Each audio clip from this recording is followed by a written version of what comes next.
छत्तीसगढ़ राज्य की सबसे ऊंची चोटी पर विराजित डोंगरगढ़ की मां बमलेश्वरी का इतिहास काफी पुराना है। आइए आज हम आपको लेकर चलते हैं उन्हीं इतिहास के बारे में। मां बमलेश्वरी छत्तीसगढ़ के डोंगरगढ़ में खूबसूरत हरी भरी वादियों और झील के किनारे विराजती है। उन्हें मां बगलामुखी का रूप माना जाता है। मां अपने भक्तों को विजय का वरदान देती है। साल के दोनों नवरात्रों में यहाँ भक्तों की भारी भीड़ उमड़ती है और मां के दर्शन कर भक्त खुद को धन्य करते हैं। डोंगरगढ़ में जमीन से करीब 2000 फीट की ऊंचाई पर विराजती है मां बमलेश्वरी। मां की एक झलक पाने के लिए दूर दूर से भक्तों का जत्था माता के इस धाम में पहुंचता है। कोई रोपवे का सहारा लेकर तो कोई पैदल ही चलकर माता के इस धाम में अपने आस्था के फूल चढ़ाने पहुंचता है। मंदिर में प्रवेश करते ही सिंदूरी रंग में सजी मां बमलेश्वरी का भव्य रूप बरबस ही भक्तों को अपनी ओर खींच लेता है।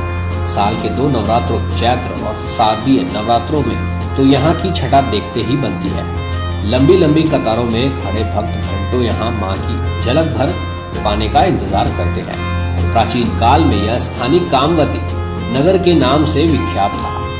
कहते हैं यहाँ के राजा कामसेन बड़े प्रतापी और संगीत कला के प्रेमी थे।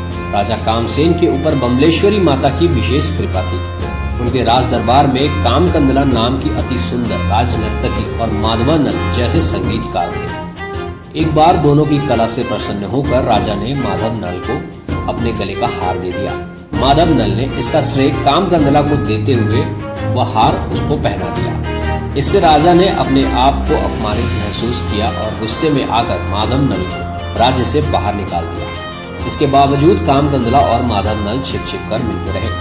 एक बार माधवनल उज्जैन के राजा विक्रमादित्य के शरण में गए और उनका मन जीत कर उनसे पुरस्कार स्वरूप कामकंदला को राजा कामसेन से मुक्त कराने की बात कही। राजा विक्रमादित्य ने दोनों के प्रेम की परीक्षा ली और दोनों को खरा पाकर कामकंदला की मुक्ति के लिए पहले राजा कामसेन के पास संदेश भिजवाया। राजा के इनकार करने पर दोनों के बीच युद्ध छिड़ गया। दोनों वीर योद्धा थे और एक महाकाल का भक्त था तो दूसरा विमला माता था।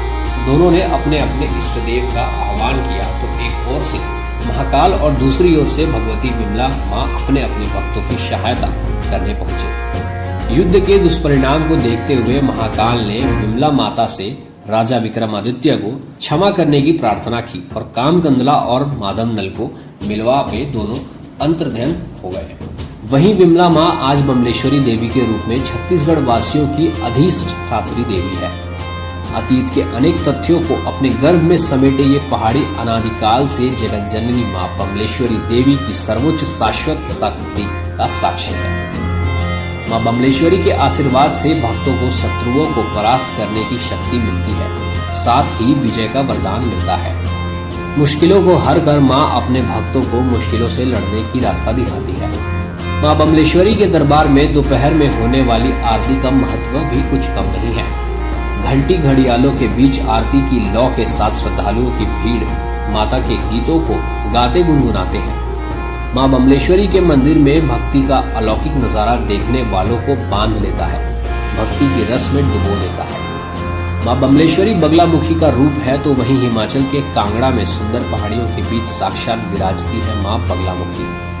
10 महाविद्याओं में से एक मां बगलामुखी के इस दरबार में भगवान राम ने तपस्या कर रावण पर विजय प्राप्त करने का आशीर्वाद पाया था। मां बगलामुखी के दरबार में हवन करने की विधि बेहद अनूठी है, क्योंकि यहाँ हवन सामग्री में लाल मिर्च का इस्तेमाल किया जाता है।